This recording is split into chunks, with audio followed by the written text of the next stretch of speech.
Buenas tardes. Bueno, vamos a hablar sobre el impacto económico de los pueblos mágicos en los municipios de México. Mi nombre es Alma Lidia Reyes y vengo representando al Colegio del Estado de Hidalgo. Lo primero que vamos a identificar es cuál es el problema. El problema de los municipios o las políticas que se han implementado es que existen diferentes formas de analizarlas, desde el ámbito federal o estatal o hasta lo municipal. Esto va a ser porque actualmente los municipios viven en una constante problema y de pobreza, de falta de recursos, falta de servicios, falta de bienes públicos. Y los que existen pues no son de la calidad que deberían de ser. Por lo tanto, la importancia que tiene el programa de los pueblos mágicos es que de buscar que la población tenga un nivel de vida mejor. Que incremente su nivel de ingreso. Por nivel de vida nos referimos a un aumento en su ingreso, en el ingreso per cápita de la población. Además, esto lo vamos a lograr buscando un desarrollo incluyente y equilibrado. De tal manera que surge la pregunta de cómo influye en el crecimiento económico de los municipios mexicanos el pertenecer al programa de pueblos mágicos. Realmente este programa ha generado o genera que las personas tengan más ingreso, que hayan mejorado su nivel de ingreso. Para poder identificar esta situación vamos a hacer una revisión de literatura, qué es lo que existe sobre que relacione la parte del crecimiento económico con la cuestión de turismo. En el crecimiento económico se define como el aumento del nivel del PIB. En cuanto aumenta el ingreso, que es el PIB, entonces se dice que hay crecimiento económico. Para identificar este crecimiento existen varios autores, entre ellos está Ramsey y Solow. Ellos hablan sobre conceptos de intertemporalidad. Ramsey tiene un modelo de equilibrio general que es dinámico, que significa que es a través del tiempo, y este equilibrio general se da porque relaciona tanto a los consumidores o a los ciudadanos, a las empresas y al gobierno. Y por otro lado, Solow, después de que se logra un equilibrio, él habla sobre una tasa de ahorro. ¿Por qué es importante esta tasa de ahorro? Porque las sociedades están preocupadas por el futuro. En este sentido, se preocupan más actualmente por la salud, la nutrición, las pensiones o cómo va a estar después o cómo van a vivir en la etapa adulta, ¿no? Prevención para la vejez. Además, no debemos descuidar que el PIB o el ciclo funciona de acuerdo con el ciclo económico. La dinámica económica va a seguir en la medida en que se siga pasando el tiempo, entonces no podemos saltarnos ninguna de las etapas del ciclo. Ahora, lo que en referencia a las preferencias de las personas, estas personas han cambiado sus preferencias, sus gustos a través del tiempo, y esto es lo que va a determinar el consumo. ¿Por qué es importante esto? Porque las personas van a querer maximizar su nivel de utilidad, su nivel de satisfacción, y al mismo tiempo las empresas van a tratar de maximizar sus ganancias y el gobierno va a tratar de maximizar también el bienestar. De tal manera que el crecimiento va a estar en función del capital físico, la infraestructura, es decir, la infraestructura que se tiene, del trabajo, ya sea calificado y no calificado, y de los recursos naturales. Estos recursos naturales que son escasos y las necesidades al ser ilimitadas generan un problema para la mejor asignación de ellos. Por eso, tomando en cuenta estos recursos naturales limitados, podemos utilizarlos de manera sustentable para que las economías crezcan, economías en términos de municipios o de estados o de países, ¿no? Aquí otra cosa importante es que siempre suponemos que en términos económicos los individuos son homogéneos. En términos reales eso no es verdad, los individuos son diferentes y por lo tanto tienen diferentes necesidades, diferentes gustos, y el esquema del programa de los pueblos mágicos pues te lleva a cubrir todas esas necesidades en algún momento determinado. Otra cosa importante es que hay autores como Balaguer y Cantabela, que hablan sobre la parte de la relación entre el crecimiento económico y la expansión turística. Ellos encontraron que existe una relación directa y además a nivel internacional. Es decir, las ganancias del turismo internacional van a influir de manera positiva en la economía. Esto va a generar mayor derrama económica y va a aumentar el ingreso. Otros autores dicen que también es importante tomar en cuenta la especialización del turismo, el tamaño de la economía. En el caso del tamaño de la economía no nos referimos a la parte geográfica, sino en términos de ingreso. Y para los municipios hay municipios muy chiquitos, entonces con esto se podría estar detonando el esquema de crecimiento. No es tan relevante el espacio geográfico como poder aprovechar los recursos para que la economía crezca. Es el ejemplo Japón, ¿sí? Japón es una economía pequeña en términos de geográficos, el país es chiquito, pero en términos económicos es muy grande, entonces esto va a generar mayor bienestar. Ahora, el turismo ha evolucionado y esta parte en la que ha evolucionado se tienen diferentes definiciones. La que sigue, por favor. Gracias. De manera general, al turismo se le puede definir como las actividades que realizan las personas durante sus viajes, estancias y que salen de su entorno. Existen impactos socioambientales en términos a la hora que realizamos este turismo y existen diferentes formas de turismo. Lo que queremos es que el turismo impulse el crecimiento. Esta es una hipótesis de crecimiento hacia afuera que lo maneja Brida. ¿Sí? Además, existe gasto turístico. El gasto turístico se divide en directos, indirectos e inducidos. El gasto directo es cuando nosotros llegamos a comprar a cualquier, vamos de vacaciones o vamos de fin de semana y compramos y eso genera recursos para las personas. Los indirectos son las demandas que se generan una vez que ya se hicieron compras, porque las personas del pueblo o del municipio se dan cuenta que qué es lo que más demandan y se van adaptando.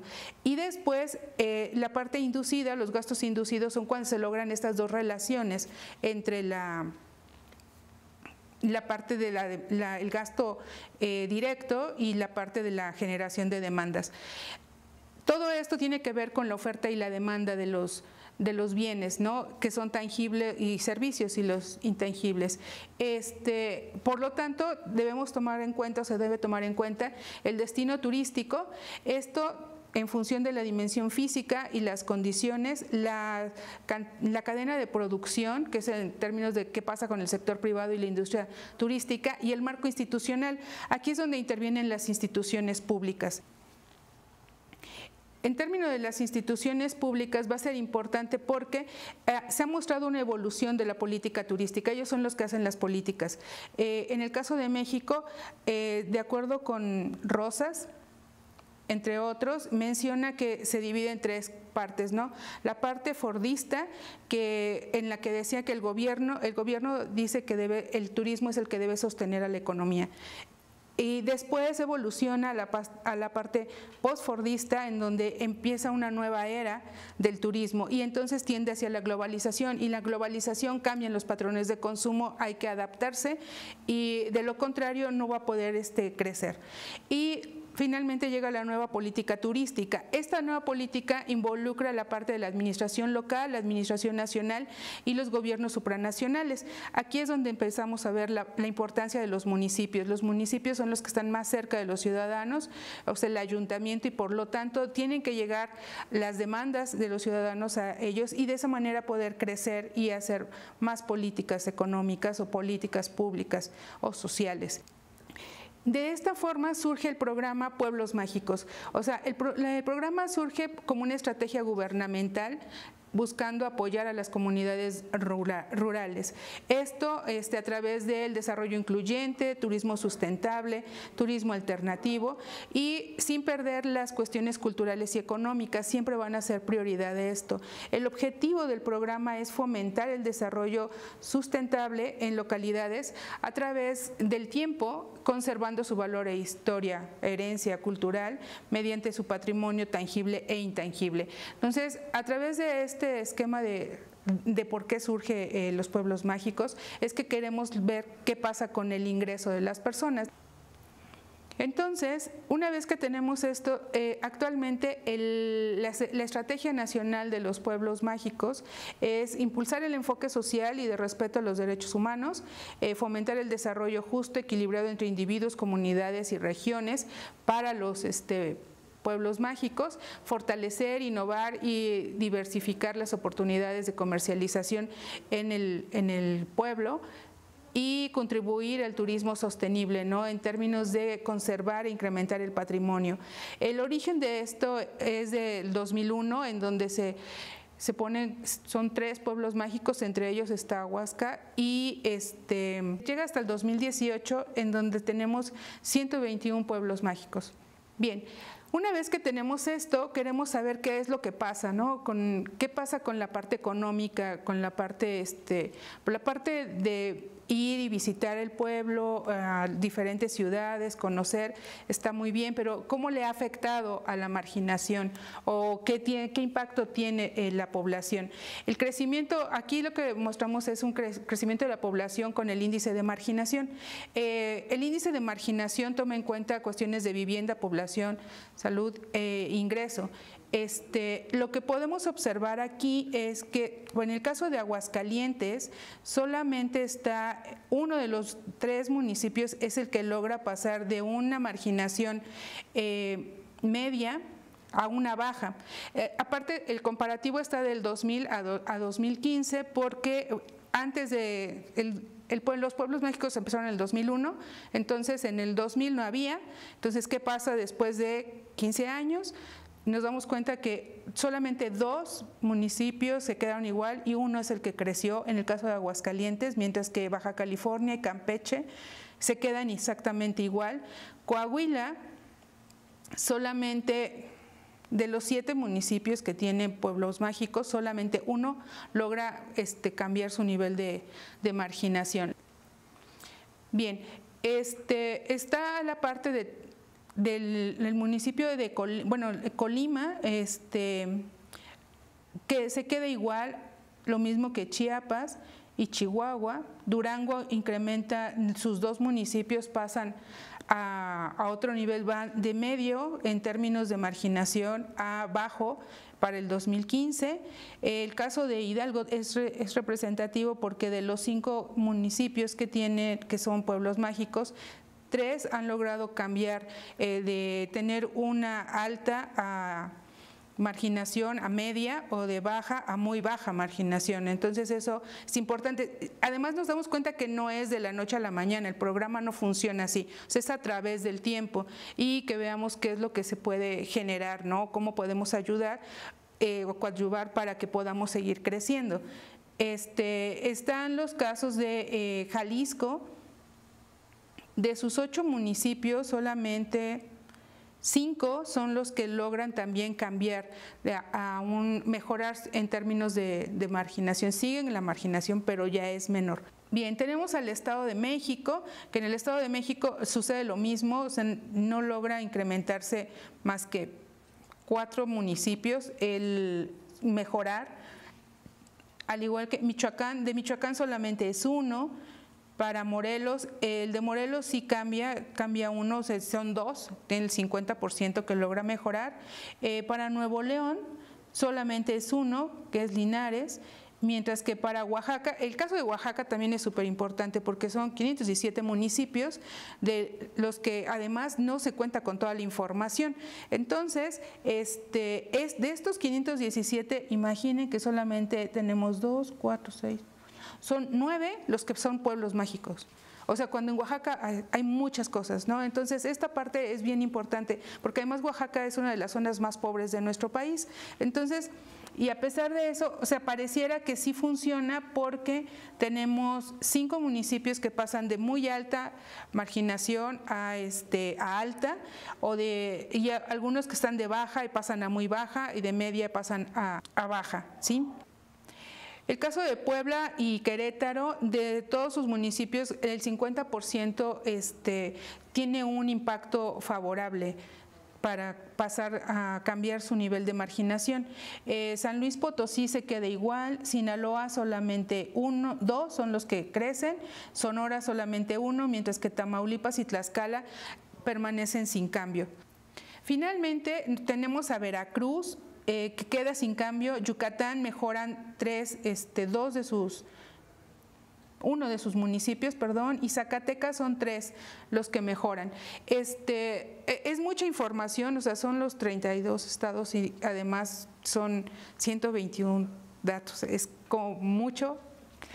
Y aparte de toda esta situación, la pregunta es, ¿y qué pasa con el ingreso? O sea, ¿el ingreso sigue igual o el ingreso ha modificado, ha crecido o qué sucede? Entonces, para hacer esto, bueno, pude relacionar el crecimiento con el grado de marginación.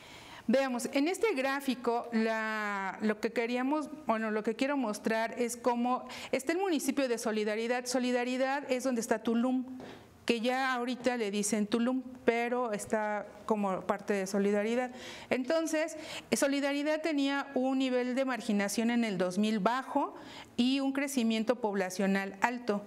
Para el 2015, su crecimiento sigue siendo el mismo, pero ya el nivel de marginación es bajo. Ahora, ¿por qué elegí solo estos municipios? Como son muchos datos, lo que hice fue dividirlos en intervalos de crecimiento, y estos son los que más crece su población y los que menos crece su población. Entonces, tomé estos 8 o 9 municipios para que se pudiera ejemplificar qué es lo que pasa. Hagan de cuenta, como en México está todo polarizado, tenemos los extremos y después está la campana, ¿no? La de Gauss, y ahí es donde está concentrada toda la información, pero cambia por muy poquitas décimas, incluso centésimas. Entonces, esto lo que está mostrando, vean, el caso de San Sebastián del Oeste estaba en un nivel de marginación alto para el 2000, mientras que para el 2015 ya pasó a medio.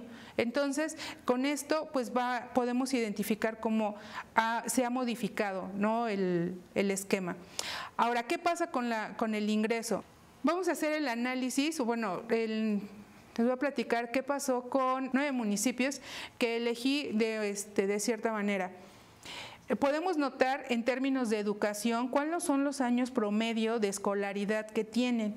O sea, imaginen que en Jalisco está San Sebastián del Oeste, que su escolaridad promedio es de 5.6 años, o sea, no tienen la primaria terminada, ¿sí?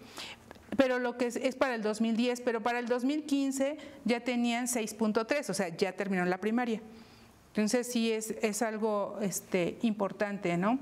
Mientras que en Zacatecas, Jiménez de Treúl, sus años promedios de escolaridad son 5, y ya en el 2010 y para el 2015 fueron de 6. O sea, al menos está logrando que terminen la primaria. Esto es súper importante para que podamos crecer. O sea, las economías crecen a través de educación, no hay otra opción, ¿sí? Se espera que puedan tener, el caso de Zacatecas, del municipio de Zacatecas, vean, 11 años, o sea, se esperaba que tuvieran esto, o 12 años, o sea, serían 6, se espera que terminen la secundaria, ¿no? O sea, ya no pensamos en la prepa o en una licenciatura, solamente en la secundaria o en la primaria, que eso marca mucho la diferencia. Ahora, ¿cuál es el ingreso per cápita? El ingreso per cápita anual está en dólares, la información, el ingreso per cápita creció en el último renglón, viene la tasa de crecimiento del 2010 al 2015. Para Guadalupe, que es un municipio que está en Zacatecas, creció en un 41.03%. El que tiene mayor crecimiento es el caso de San Andrés en Puebla, en Cholula, que creció un 80.97%. El caso de San Andrés es porque hay mucha derrama económica porque está la Universidad de las Américas y tienen un acuerdo, bueno, hasta antes de los problemas que existen, tenían un acuerdo en donde contrataban a la gente de la comunidad, o sea, de los municipios, ya sea de San Andrés o de San Pedro, y trabajaban en la universidad para que eso les permitiera hacer mayor derrama económica. Además, la gente de San Andrés se ha dedicado a poner restaurantes, todo más orgánico, o sea, como que siguen la tendencia de la globalización y cambio de patrones de consumo, y eso ha permitido que se crezca. Otra cosa importante es que están todos los antros también ahí atrás de la universidad, entonces entonces también eso genera derrama, pues hay gasto, o sea, tenemos que incentivar a la economía. Entonces hay que ir a gastar, ¿sí? Está pero no todo es miel sobre hojuelas, o sea, la parte de Tamaulipas, o el crecimiento no, o sea, en realidad no hubo crecimiento, tuvo un crecimiento negativo de menos 35%. ¿No? Entonces, no el ingreso de todos subió. Habría que checarlo para todos los municipios, que pues sí tengo la información, pero es mucha información en este momento, entonces, pero se me hace súper interesante, ¿no? Podemos ver cómo ha evolucionado, cómo cambiaron en términos del índice de desarrollo humano, qué es lo que pasó del 2010 al 2015. Si nos vamos a la parte de cuál era el lugar en el que estaba con el índice de desarrollo de los 2.446 municipios, Zacatecas en el 2010 estaba en el lugar 68. Para el 2015 está en el lugar 25, es decir, ganó 43 lugares, o sea, subió. Está mucho mejor. Pero vean el caso de Quintana Roo con Isla Mujeres, antes estaba en el lugar 476 y podríamos pensar que Isla Mujeres pues tiene mucha derrama económica porque pues la gente llega, hay turismo. La parte importante es que para el 2015 bajó al lugar 399, es decir, ganó 77 lugares. O sea, significa que sí está creciendo, que sí le está echando ganas, ¿no? En Jalisco, o sea, este municipio, que a pesar de que es pueblo mágico, está en el lugar 1225 en el 2010, pero para el 2015 ya está en el 1114. O sea, sigue estando en el 1000, pero ya está mejorando y mejoró 105 lugares. O sea, eso es muy bueno. A lo mejor habría que buscar la parte de inferencial, la parte de buscar significancias, si hay una correlación o algo, pero la parte descriptiva pues plantea muchas cosas interesantes. Pero el caso de Mier, que está en Tamaulipas, en el 2010 estaba en el lugar 261 y en el 2015 está en el 409. O sea, cayó 148 lugares. Lo mismo le pasó a Zacatecas y a Jalisco, ¿no? Cayeron menos lugares. Zacatecas, el municipio de Zacatecas de Jiménez de Teúl cayó 17 lugares y Tlaquepaque, en Jalisco, cayó 7 lugares. Entonces, con toda esta información, lo que nosotros podríamos sacar muchas más cosas, ¿no? Sin embargo, pues se queda ahí como qué es lo que esperamos, ¿no? Pareciera que sí, el tener un pueblo mágico, que el municipio tenga un pueblo mágico, sea un pueblo mágico, puede garantizar de alguna manera el incremento en el ingreso, ¿no? O que mejore el nivel de vida. Claro, tomando con reserva los resultados. Finalmente, bueno, podemos concluir que la siguiente, por favor, que existen varias cosas importantes en términos de lo que podemos hacer. Uno es fijarnos en las artesanías, qué pasa con las personas, los ciudadanos, la cultura, la tradición. Las artesanías es importante y es importante también el esquema. En México, por ejemplo, el caso de Puebla, hay una comunidad que hace ropa típica y todo lo bordan con chaquira. O sea, y cuentan historias, ¿no? El asunto con la chaquira es que es súper pesado, pero aparte de eso, la gente no está dispuesta a cambiar la forma de las blusas. Son cuadradas. Entonces puede estar muy bonito el bordado, pero es cuadrado. Entonces no, y cuando le dices que cambie el modelo, no quiere, porque es tradición y es eso. Y las personas que sí quieren son los que son menos grandes o más jóvenes y tienen que convencerlos, ¿no? Pero nos contaba una señora que le pagan a 15 pesos la hora por bordado. O sea, no puede ser. O sea, 15 pesos. Y dice que es caro. O sea, digo, no es caro, es muy barato, sus ojos están yendo ahí, ¿no? Entonces, esa cuestión va a ser bien importante, ¿no? ¿Qué quieren las personas? ¿Cómo llegar a ellas? Y hacerles ver que si no cambian y no le dan un giro a esto para adaptarse a los cambios en los patrones de consumo, pues no importa qué haga, porque tampoco es solamente cuestión del gobierno o de las empresas, pues también tenemos que poner de nuestra parte. Entonces, tenemos que buscar interacción entre el sector público, los medios de comunicación, ¿no? Hacer cuestiones de difusión como este caso, buscar políticas transversales en términos de ver qué piensa el gobierno, ver qué piensan los privados, ver qué piensa la parte privada, la parte de las empresas, la parte internacional, los ciudadanos, al igual que buscar que el liderazgo de las personas. A lo mejor si hay intención de crecer, pero ¿quién es su líder? ¿Cómo lo motiva? ¿Qué le va a llevar? ¿Qué le convence, ¿no? Buscar productos que sean sostenibles, tomar en cuenta la parte gastronómica, la naturaleza, poder, se va a oír feo, explotarla en buen sentido, o sea, ser conscientes, volvernos conscientes. Esto se conoce como bienes comunes, no son bienes públicos, porque es un bien común porque algunos de nosotros podremos disfrutar de ellos, pero quizá las siguientes generaciones, si no los cuidamos, pues no lo van a poder disfrutar.